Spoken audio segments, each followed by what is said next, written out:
A blessed day, Maligayans. This is our Bible verse for today. Psalms chapter 37, verse 4. Take delight on the Lord, and He will give you the desires of your heart. In this verse, it reminds us that the heart that has delight for the Lord is the heart that will find happiness, love, and peace. If we put God first in everything we do and pray for His guidance, we will learn how beautiful the world and life is.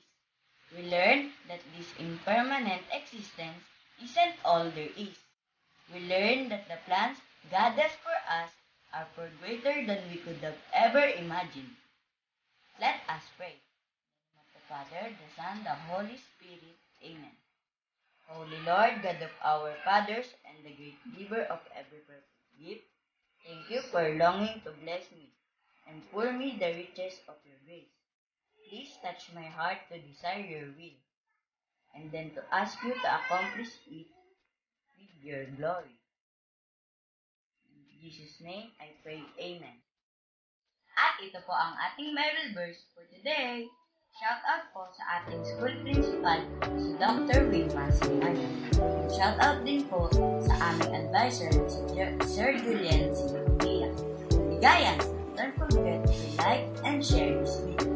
#MESMUS, #MaligayaSPG.